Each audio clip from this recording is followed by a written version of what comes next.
What if I move real fast? Nope, it's not fine. Oh, it's moving now. It is. Yeah.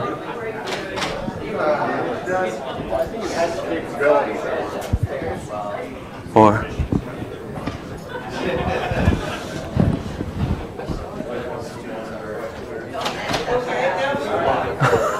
I can't. I am not Michael Jackson. Jeez.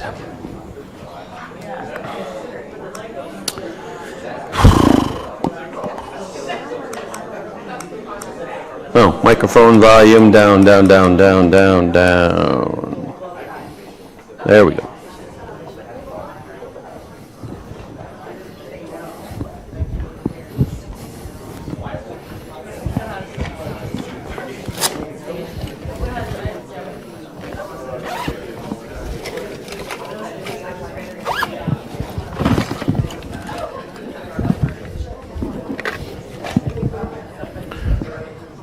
I have my own way of starting the session.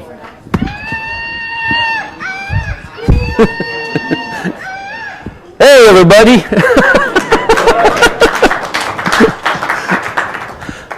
What was that for? Hi. You know, you have to wait. You're not sure if you're supposed to say hi or not, so let's try that again. Hi, everybody. Hi. Good job.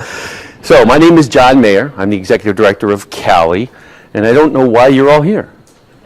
I'm sort of a last minute replacement session, and I've I went back and forth on what to talk about, and so I definitely want this to be more interactive than a presentation. I'll talk about some things that we're doing, but I want feedback. I want ideas. I want criticism. I want pushback, and so I don't think anything that I'm thinking about doing or that CALI's thinking about doing is particularly provocative, but if you think it is, or you think we should be going in another direction, this is an opportunity to express that. All right. So let me get started. We'll get into it. We'll get into it. So our law school membership is sitting at 206. The news there is that it's not at like 196 or 186 or 176. It's always scary for me to talk about this because this is our numbers game, right? There's 2 or 3 schools that aren't members. You know, we're putting the screws to them, and mostly saying, well, everybody else is a member. You know, join the club. But in the educational crisis, I was extremely worried, and I still am extremely worried, that, you know, as you have your budget meetings, you'll eventually say, well, we don't need that CALI thing, and we'll get lopped off like your jobs might be lopped off or other things. But so far, so good. And hopefully the reason for that is the mix of services and responsiveness, you know, that we're working on. This is the full story: 206 law schools, 41 international affiliates, 87 paralegals, other edu, some govs, some county law libraries. But some of these guys get a free ride. The legal aids, the county law libraries, I'm trying to think, the poor countries, we let them become members of CALI for nothing because we're a nonprofit, and it doesn't make any sense for us to hold out for the $250 that we charge non-U.S. member law schools, right? So we don't necessarily do it for the money, although when you start getting enough small numbers of people, small others, you start to get into some decent money. And by paying attention to these, we're also paying attention to all the places where your graduates are going, and all the places of the people who use or find or need the law. And so the type of feedback and input that we get from them makes us better understand not just the legal education market, but the entire legal and law practice market, right? You know, I was afraid that if we started paying attention to other than our core constituents,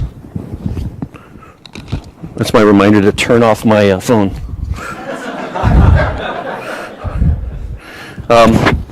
If we started paying attention to other than our core constituents, then we would be distracted.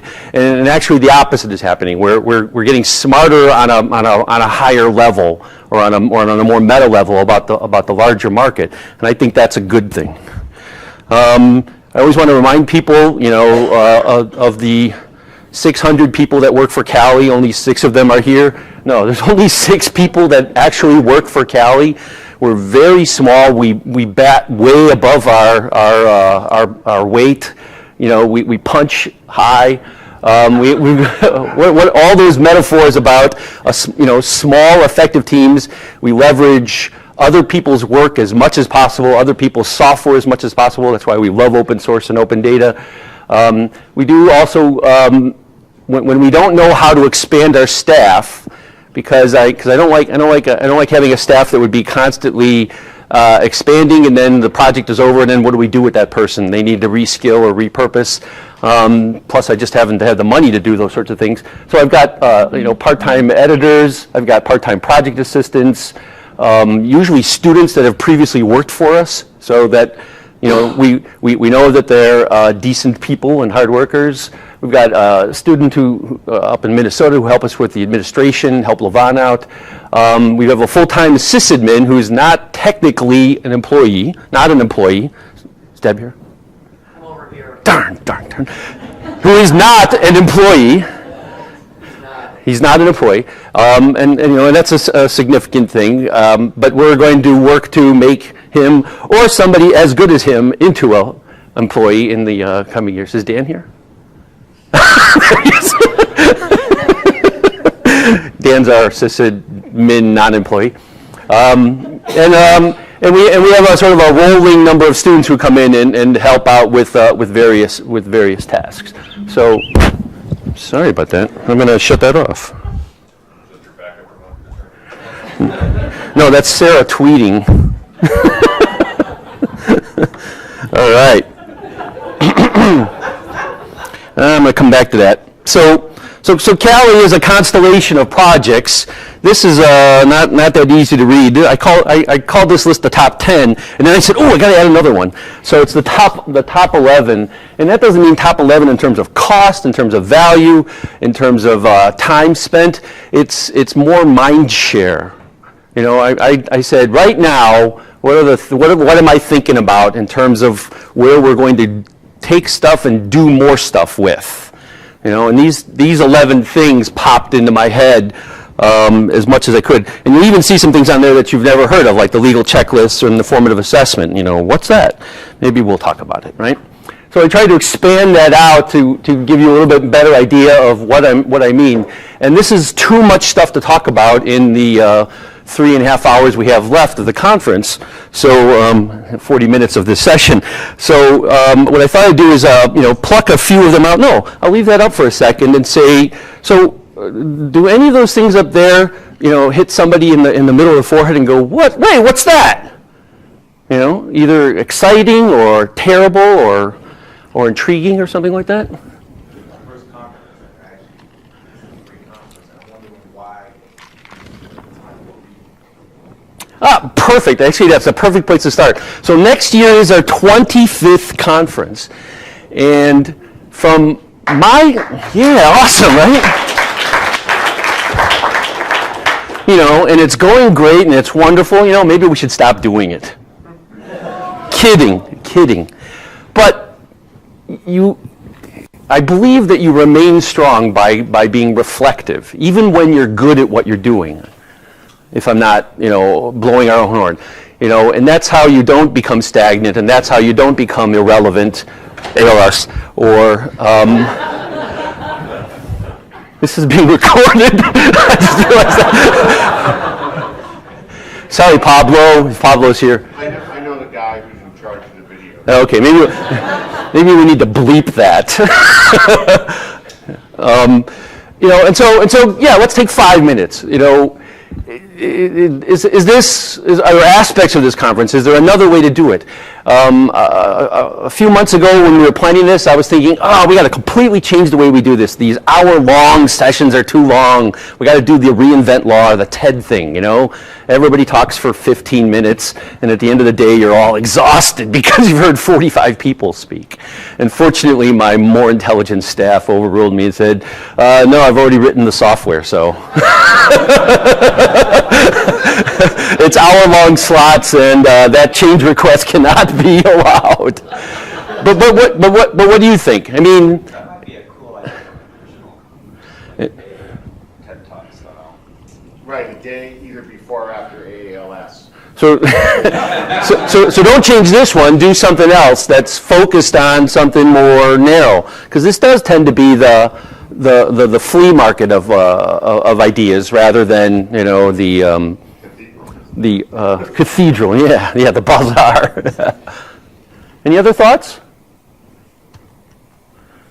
Instead of 15 minutes at a conference, maybe I could do 15 minutes on the subject after school, upload it.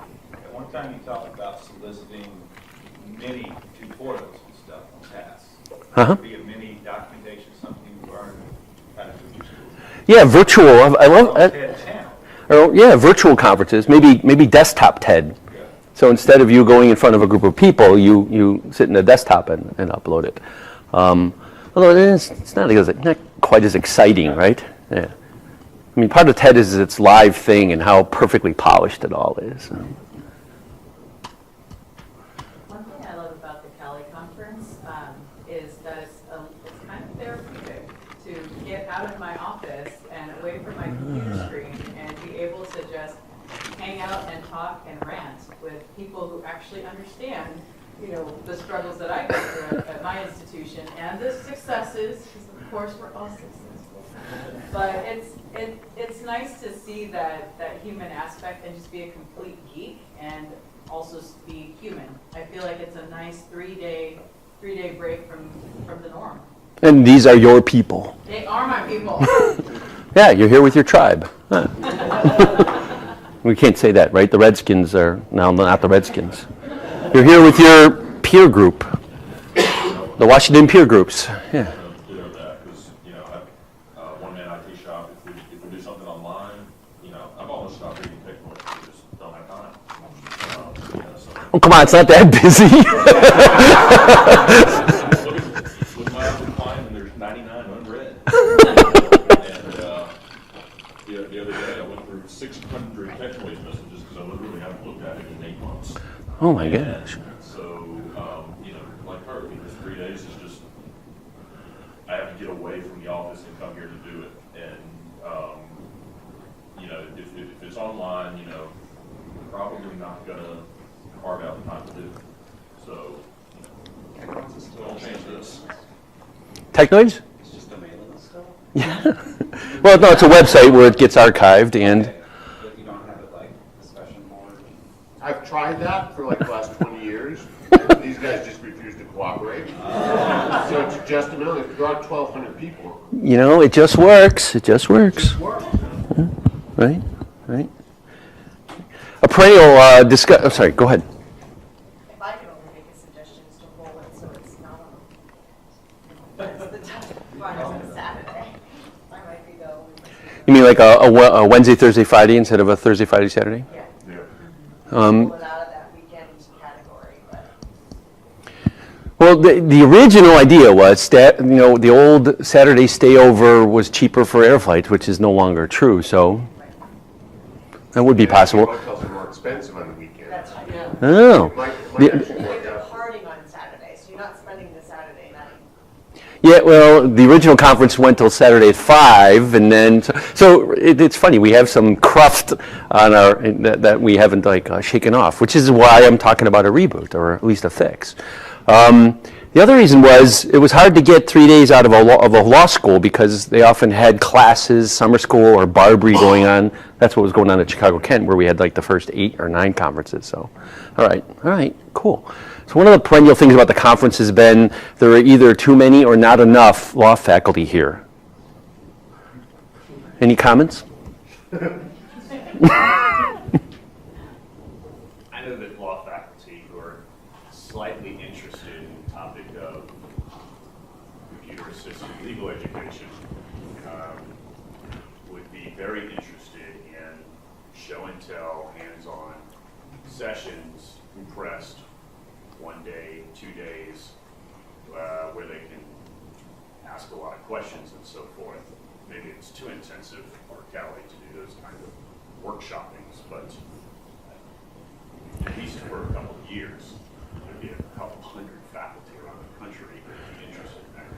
Well, I saw how many went to the one in American a couple weeks ago. Legal ed, What was it called? But it was about the flipped classrooms and legal ed web. Is Michelle in the room? No. Okay. Igniting law teaching. That's it. And there were a couple others which I can't remember. I think even ETL at Denver had something going on. And I was expecting, I was surprised to see like faculty going to those. I'm like, hey, we've been doing this for years, but maybe but we also give off a slightly different vibe than aiming at faculty. Maybe we do a workshop that is like, since we have 5 tracks, we can pluck a track out and say, this is the faculty demonstration of technology track or something like that. I pop in here every couple of years, maybe every 2-3 years. I pop into CALI to refresh all the techie stuff. Mm-hmm. I hear from faculty a lot of times, "Oh, CALI, that's those tech librarian people." Usually speaking. You didn't say it with enough of a sneer. Oh, that's Kelly, those tech librarians. Being kind of between the two worlds, I always like, if those people are the, you don't live but for them. We're the purple squirrels, damn it. And in the future, so there needs to be some kind of bridging there. I think that's where Wow. So the first conference was, the entire goal of the conference was to hit 3 communities: tech, librarians, faculty, and for a long time, and to a lesser degree these days, we get admixtures of all of them and hope that some cross-fertilization, or some intermixing happens. I'm sorry, I saw it. Patrick had his hand up, and then I'll come back to you. I think this is my 18th year, although I think I may have missed one along the way.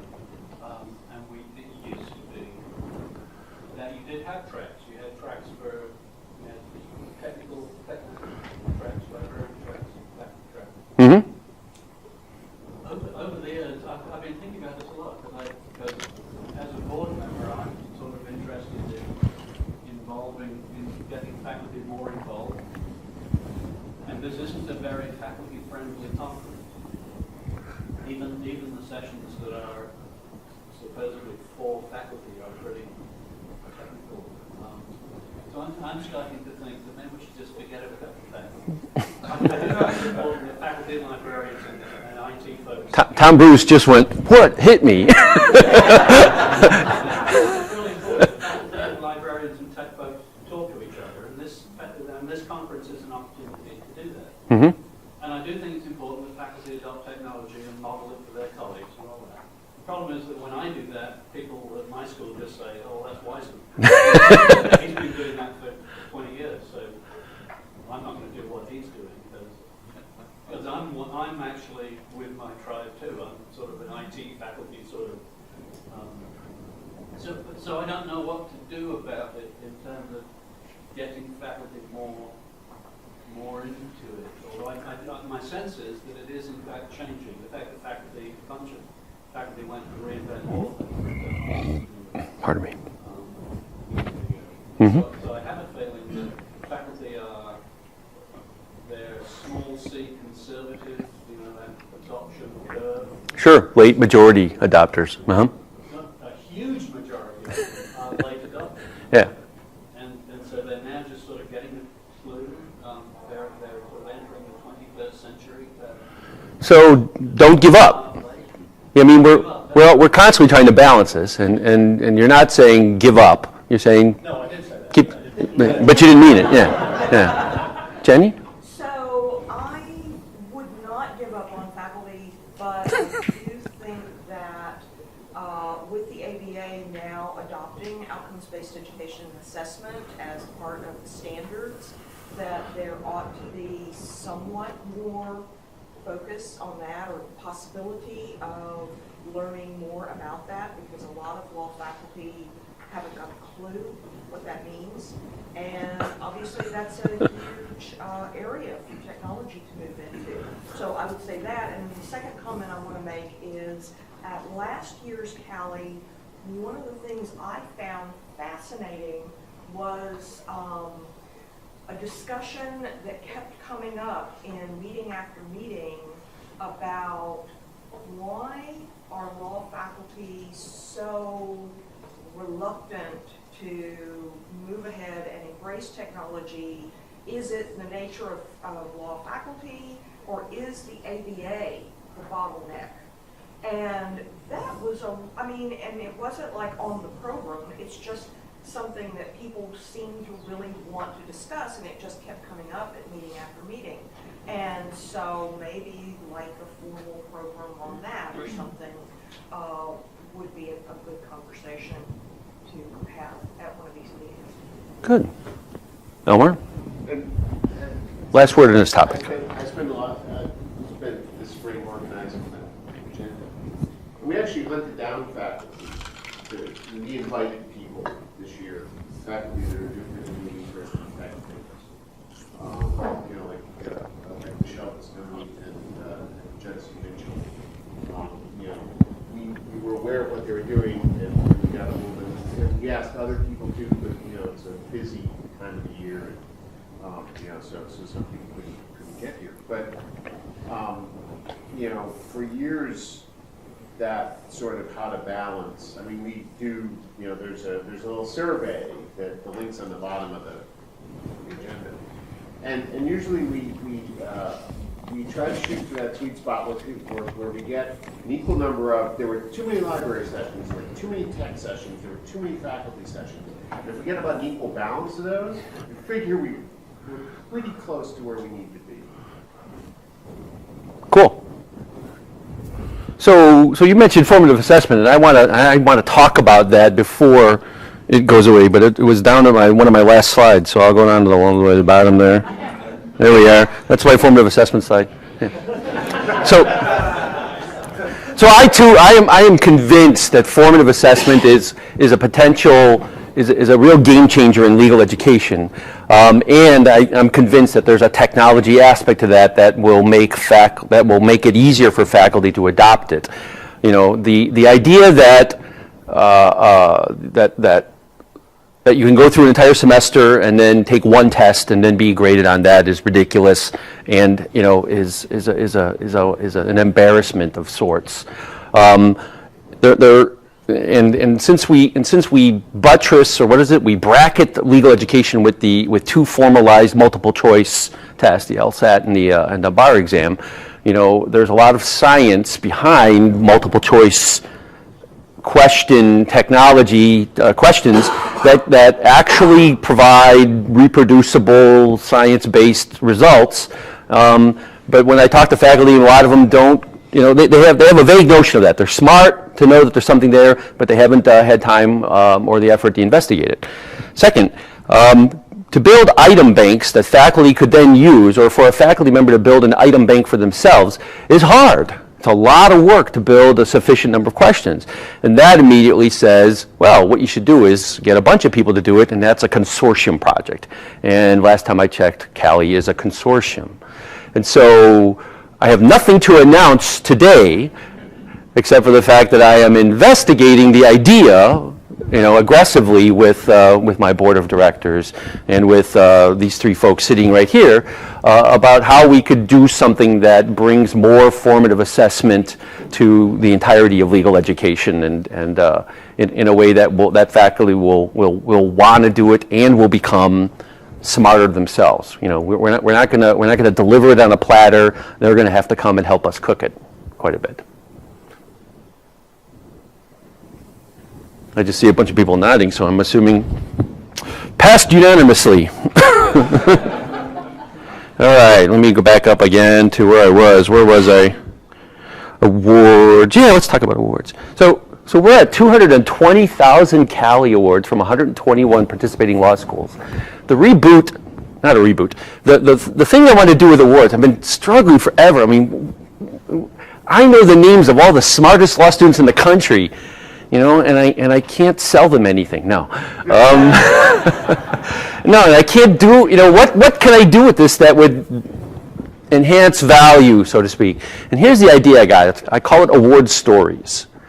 And so starting next year, when I get the chance to work up the code, because it's a simple thing, we're going to start bugging everybody who gets an award, and we'll go back as well if we can, and say, hey, you got a CALI award. That's great. So how did you get that CALI award? What special sauce did you do to achieve the highest grade in your class?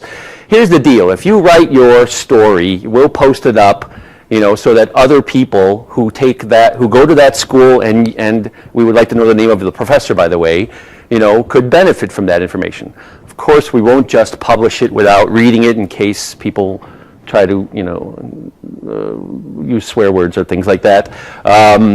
But I have a feeling if we can get a decent number of students to tell us why they're smart about studying, that something can bubble up from that can't be found anywhere else, and I'm hoping that becomes something of tremendous value. I sort of got this idea from I asked somebody. I was talking to some student, this was many years ago, and they said, oh yeah, I love when the CALI Awards come out. I always go and look and see who got the highest grades the year ahead of me, and then I go bug them for their outlines. I'm like, whoa, that's smart. So that's all I wanted to say about awards, is something that we started on floppy disks in 1995, is going great guns.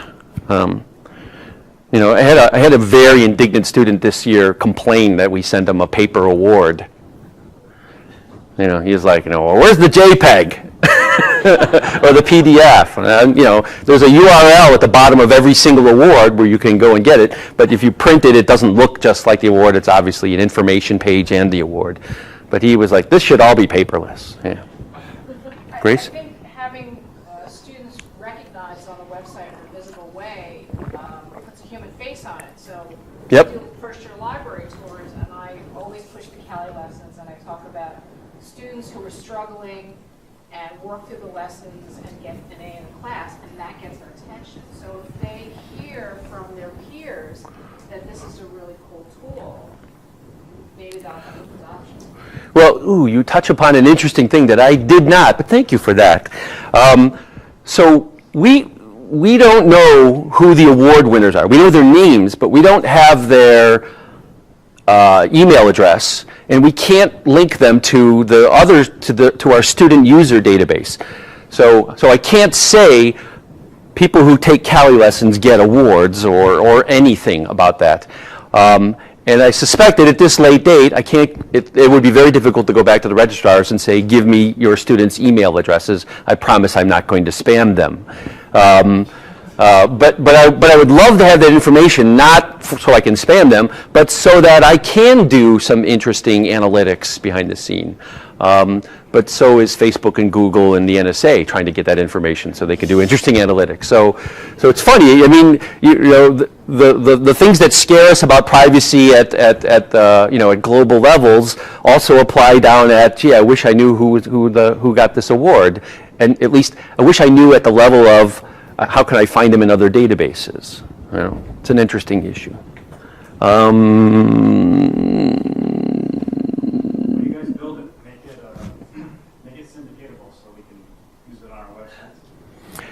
What, the awards? The stories. Yeah, you mean make a widget or an API? That's a great idea. That's a great idea. Yeah.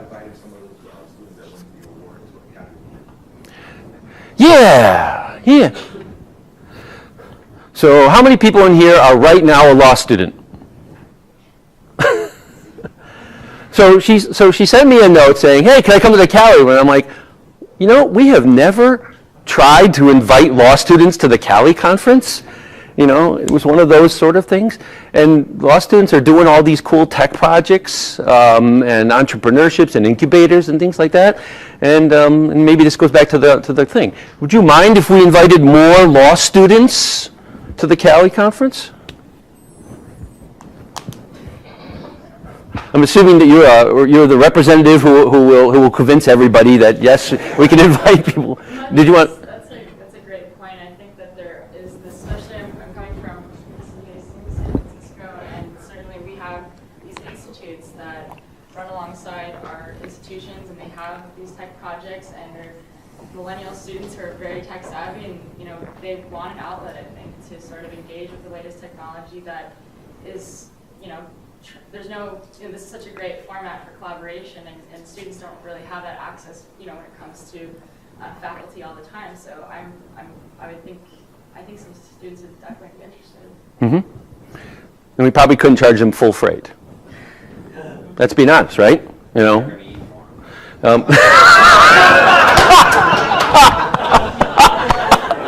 They are. Yeah. They'll be the ones taking the extra food and stuff in their pockets. Yeah.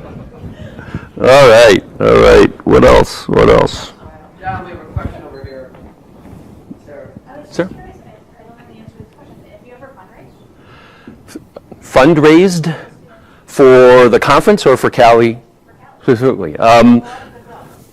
So no, we're not a charity, or I mean, we're a nonprofit, but we're a consortium nonprofit. We certainly could fundraise, but we're sufficiently funded by our membership, and so there hasn't been a need to do that. Fundraising has a cost, as you well know. You know, so no, the answer is no. Even the sponsorships for the conference, we're aggressive, but not overly aggressive because we don't want to create a gigantic exhibit hall. I like the smallness of it, 5 or 10 sort of vendors, hopefully extremely relevant, and not a lot of people just sitting there, being booth people or something like that. I don't know. I mean, we could certainly go and ask Dell and HP and others, and I have a feeling. Commodity stuff to me, you can get that information on the internet. You don't need to come to a conference to see about that. All right.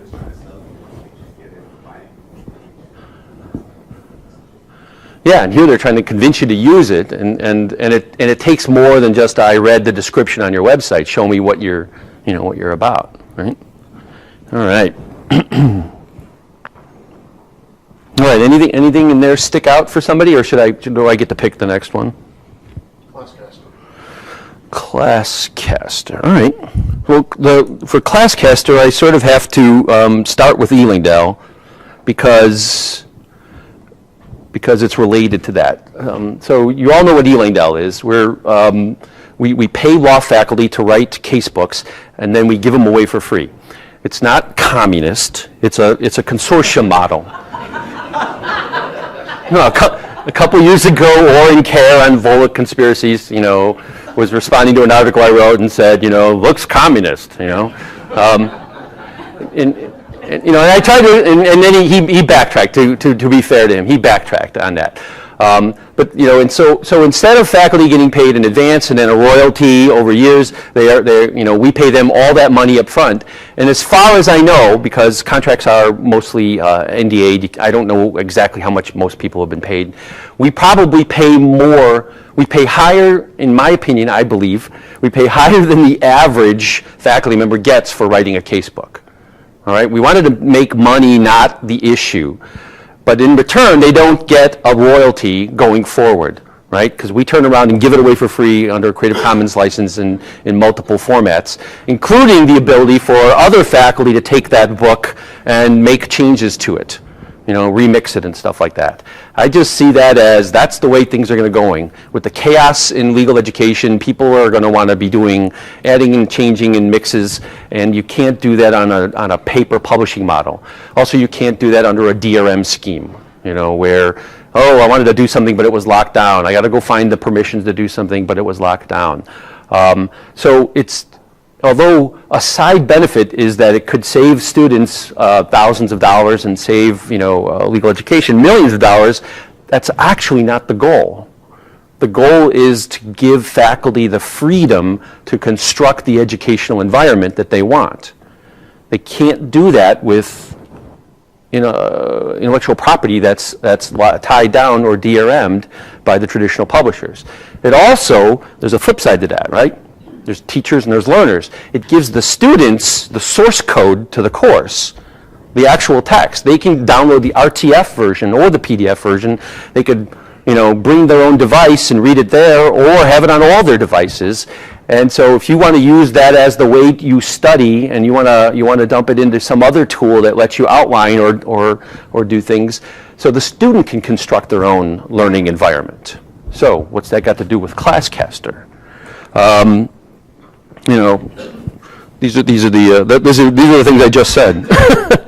But I kind of think that, now that we've cracked open the Pandora, now that we've, what's the metaphor? Now that we've torn down that wall, it's not about the books.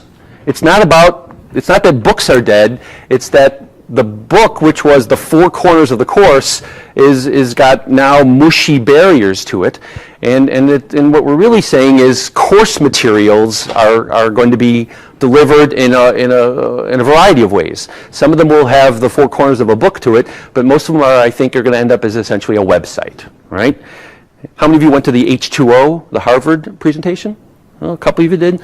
Very briefly, their viewpoint isn't that faculty should create ebooks. Their viewpoint is that faculty should create websites that things can be remixed and inserted into and out of. It's not. We're not in competition with them. We support them, and it's a great idea. So the way to do the website as a book is, in our opinion, ClassCaster. And this is not an announcement, and it's not an available product. But Elmer's, been working on this for a little while. We're using Pressbooks, which is a plugin for WordPress, will allow the delivery of the E. Langdell books onto a website. And the holy grail that we've been working towards for years is also editability right there in the website. So you can go right in there, and there's a 1,000-page book, but you can make changes and move things around, add new cases from some open case store, or a new case comes down from the Supreme Court. Somebody downloads it, somebody puts it into their Pressbook, and boom, it's immediately right there. And then if they want to, they can press a button, and out will come a PDF, and that can be printed, or out will come an EPUB, and that can be on your iPad, and out will come a Mobi, and that will go to your Kindle or your phone or something like that. That would be yay. And so that's what we're talking about with ClassCaster.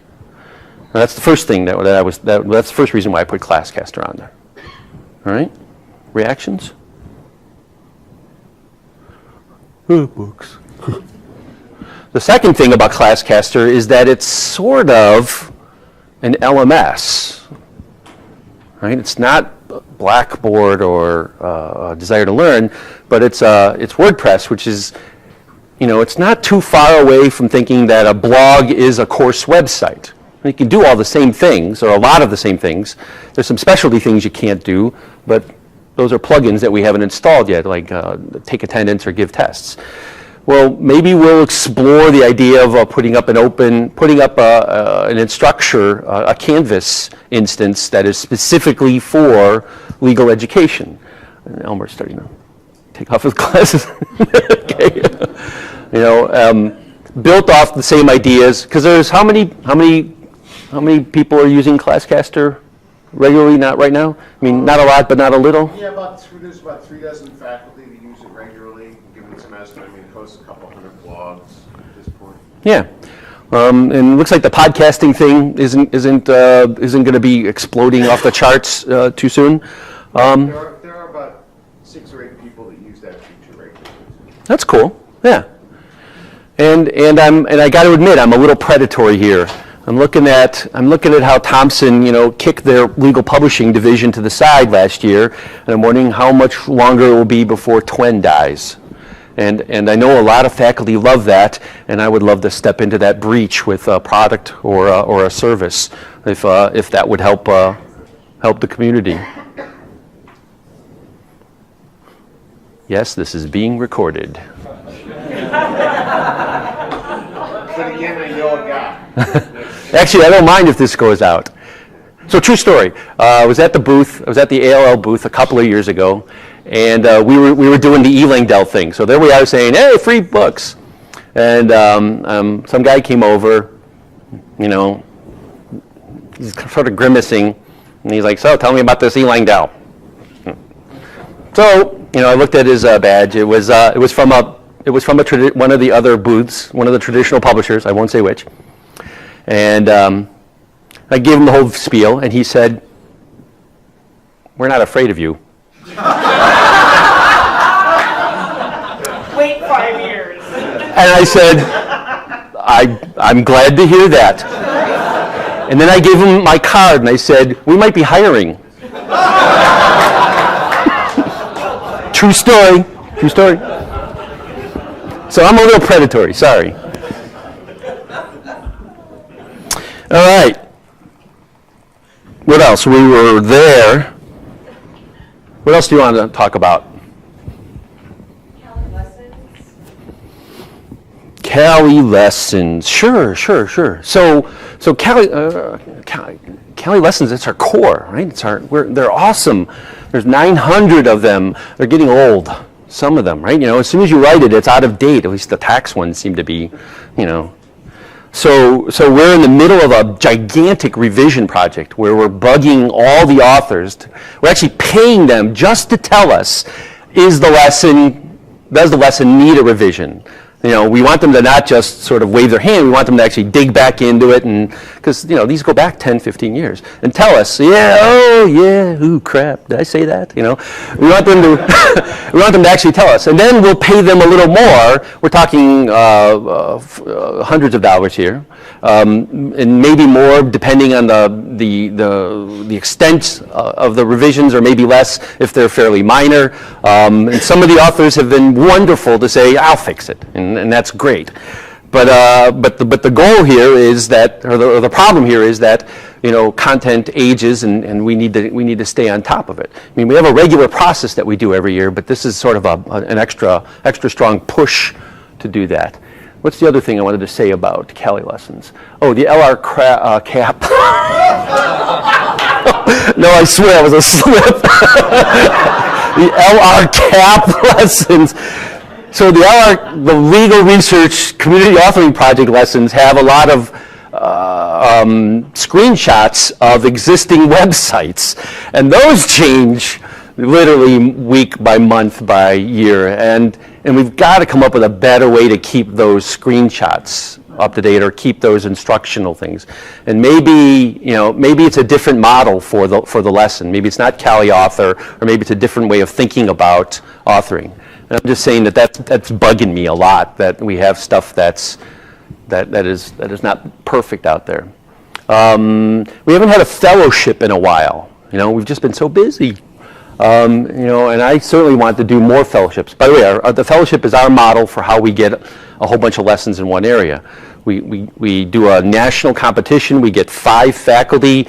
We put them in a room for an entire weekend, like EST or something like that. They can't go to the bathroom or anything.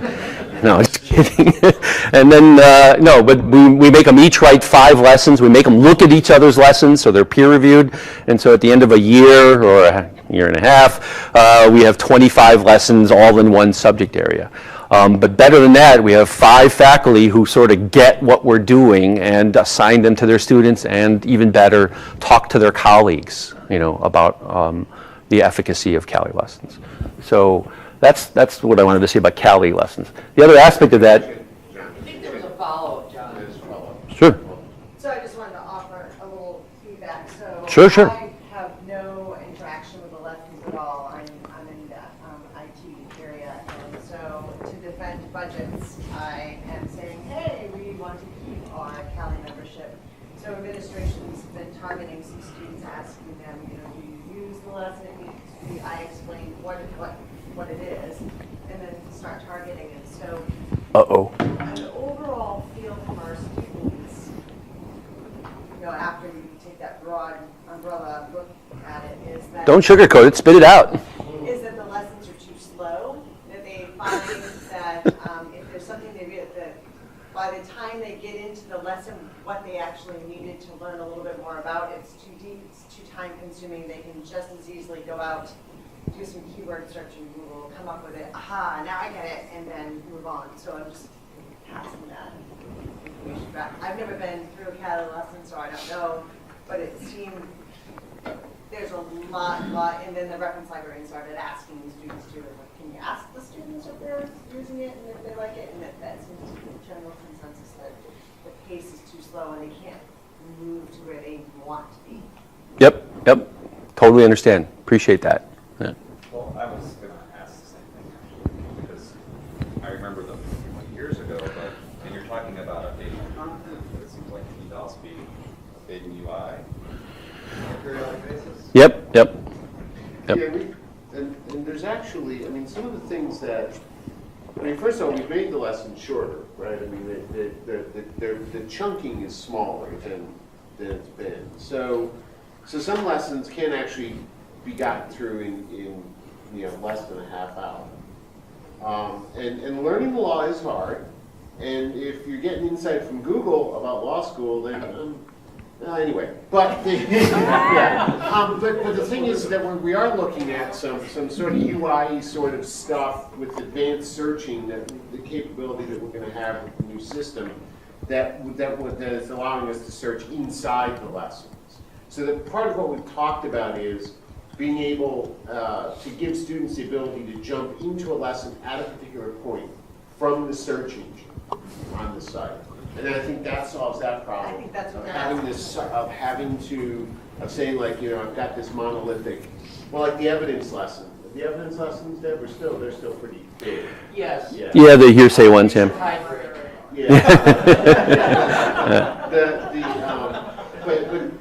But even on the shorter lessons, sometimes you want to hit that one particular point, and so we're looking at that kind of stuff, and hopefully by this time next year, at the conference next year, we should have some interesting things, I think, with search and being able to get inside the lessons. Cool. Debbie? So the discussion at lunch Thursday was a general discussion going back to some fundamentals of tech skills that students need and how we can sort of provide, if not a competency list, a and it was suggested that perhaps CALI lessons might be a way to do that. These would be shorter CALI lessons, I would think. Half an hour on how to use certain basic things in Microsoft Word, I think, would destroy the brains of anyone.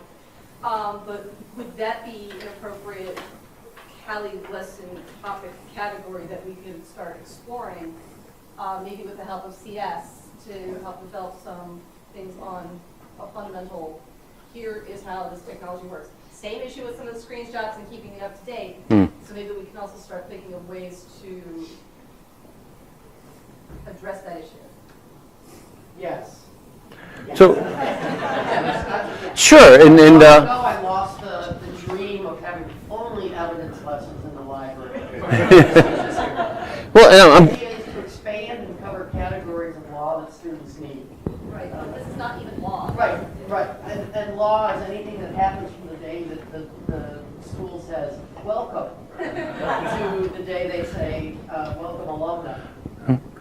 So anything that happens in that learning space, I think is an important skill and knowledge that students need to leave with. So if the community is saying students need to know how to operate some sort of discovery system, and it's not being taught by the vendor for it, I don't want to be spending my time and resources, I guess I'll be blunt, making competing products with the vendors or anything.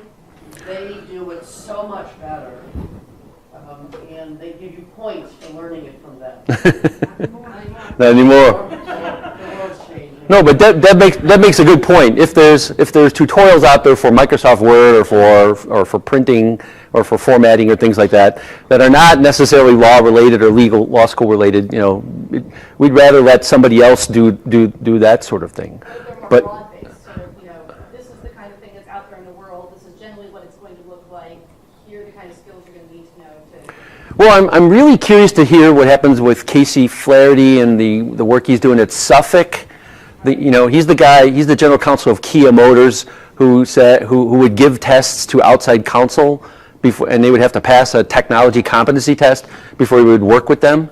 And so now he's working with Suffolk to come up with the same thing. The idea being a curriculum or a competency list for students before they graduate. But I haven't seen the results of that yet, and I got to believe that they're going to struggle with that, because it sounds easy, to say it, but man, they're going to hit a wall. What I'm going to suggest is, and I thought of this was a direction I didn't go in my talk yesterday, though I wanted to. An awful lot of the technology instruction out there is completely decontextualized from professional environments. This is true. Intentionally so. I mean, you know, Yeah. when I say we need to teach people to code, everybody says, well, there's Codecademy, well, there's this, well, there's that. And, you know, that's not teaching, it's not that they're not teaching skills that librarians and lawyers would use. Of course they are. It's that part of the process of developing, especially at very early stages of IT knowledge, is developing the mental model of where skills fit into your professional world. And those very decontextualized Codecademy-like things never do that. I think that is where CALI and CALI-initiated technology lessons can make a real difference. I'll buy that. I like that way better than just sort of how to do stuff in Word to, you know, Word for law students. How to do proper legal footnotes in Word. Right, now, if I can jump in here, because this is going to be on my desk, I understand. It's a very big... Oh, don't flatter yourself. Please. Actually, Deb, I would suggest you keep it off your desk for a minute. Love it. By all means. Tonight. Everybody in the room can download CALI Author. Well, it has to run on Windows. Okay, that is a caveat. So I think it needs to be more appropriate for E-Link now. So there's CALI Author on the list too. Yeah. Thing. I mean, we have a number of different approaches to this that might work, and it's a matter of because it's a little bit different from what we've normally done, right? So it's not evidence lessons. It's like accounting for lawyers. Yeah. It It's might like help. some Arcosa's theorem lesson. Yeah. Which is economics, obviously, but it's not economics if you're a PhD. It's it's economics enough for a lawyer. We have some lessons that already cross over. Yeah. And while I sort of jumped on Debbie in a friendly colleague sort of way of, I don't want to be competing with the vendors, you know, I do think if it's skills-based, as has been suggested, where it's what's unique for the skill using word processing or Zotero or anything, any tool that's out there, specifically for law school. And maybe Sarah's got a point, and maybe it's be like that. Because the whole point of CALI lessons is questions. My goal when I'm having faculty write a lesson is 80% question, 20% text. Now, that's a rough goal. That's like my goal is to exercise every day. Well, CALI lessons are supposed to be interactive, not passive. You're not supposed to sit there and read the screen or be given the answer. Right, The thing is, here's a hypo. You know, you tell us, what are you thinking with that? Well, you thought wrong. Now, what if we change this a little bit? I mean, they're Socratic. It's based on 70s research on intelligent tutor systems and such things, and a little bit of Piaget and Papert and stuff like that. But, yeah. You know, maybe in the sake of time, if anyone wants to talk more about this, maybe they can contact Sarah, Elmer, and me about this. Oh, yeah. Yeah, about all these topics. And so Representing CS. We've got a lot of enthusiastic techie librarians. We love to train people on stuff, so we're trying to... Well, let's form an advisory board to get a committee going. All right, let's go to the next one. So that's why CALI Author is on here too, because the next steps for CALI Author are to make it a web-based authoring tool so that you poor, silly, deluded Mac users could, so that, I knew I was going to say something, but 5 more minutes, I almost made it. So that people with Macs can also do their authoring. I would. Yeah. All right, so people in browsers could. But that's all I have to say about that, right, Sam? The other thing I wanted to talk about was that, because it's never been on any list before, and it's again not making an announcement, but doing some I'm doing some work in this area. Actually, what I've done is I've applied for a grant. this is hard to explain in 5 minutes, and I don't even want to take all 5 minutes. I want to take like 1 minute. So New Haven, Connecticut Legal Services, wanted to create a website with a model whereby they could create training materials for their own attorneys, for pro ses, and for anybody coming to the website. Now they didn't want the old model of, we'll throw up a PDF, we'll throw up a video or something like that. Not that they didn't want that model, but that was insufficient. The problem was that a lot of material that's on the web about legal problems are fairly decontextualized point stuff. So you're at this point, you need this information, you need to fill out this form, you need to know this. And a lot of legal problems, no, all legal problems are actually a process that might take days, weeks, months, or even years. But there's steps, right? There's preparing for, there's finding the right form, there's knowing what you have to do, there's the filling out of the forms, there's the attending the hearing, there's what happens after the hearing, there's the appeal, all the way. And so they wanted to build this as they decided that checklists was the way to describe, was the way to teach people about legal process. Now, they didn't know about the checklist manifesto, but when they saw it, they're like, yes, exactly, what this guy says. How many of you read the checklist manifesto? Oh man, you gotta read it, it's awesome. So here's the whole book in like 3 sentences.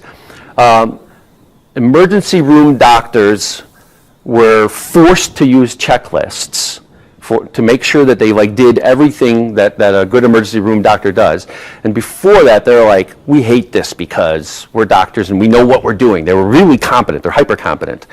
But when they used the checklist, they found that their mortality rates went down. plummeted, like 1%. Everything you can imagine positive happened. And so now there's this wave of doctors using checklists and surgeons to make sure that hyper-competent people don't forget important things, right? Airline pilots can't be wrong, right? They don't crash too many planes. Yeah.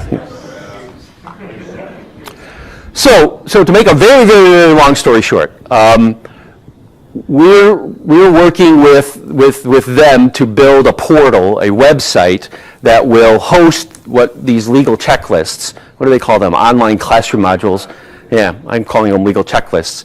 And they're going to build a few of them, and we're going to build the tool or enhance an existing tool and essentially then create a community or create a place where people can go and author more of these. And the big deal with CALI is that the best way to learn something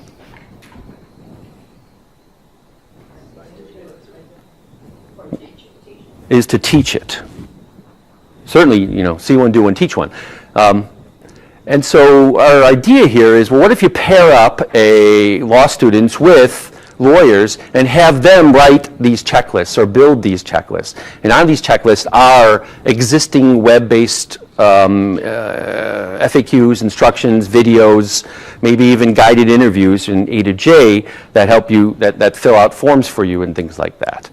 And so it's very similar to the model that we have for the A to J clinic project, just it doesn't require programming. It rather requires understanding legal processes and learning about legal processes and then turning them around. And that's the legal checklist idea. But it's another, to me, it's a mind bender because I get to overlap legal aid, legal education, and technology, and everybody benefits from that. And I'll say that it's a Drupal 7 module. Oh, that's right. Well, no, that's actually important because it plugs into our existing system. And actually, Debbie, it could be used as a platform for the sort of software tutorial kinds of things that you're thinking about, because it's actually designed as an education thing, so you sort of walk through things. But because of the way they wrote it and the way that Drupal's built, each piece that comprises part of this online classroom is reusable in multiple places. So you get a really nice remixability on stuff. So there's... Is there a WordPress one? There is, No, it's Drupal. It's Drupal. Sorry. So I didn't have enough time to cover everything, but thank you very much for your feedback and your input. And I said that I was going to give an award in my mind to whoever had the best idea. I'm trying to think. Who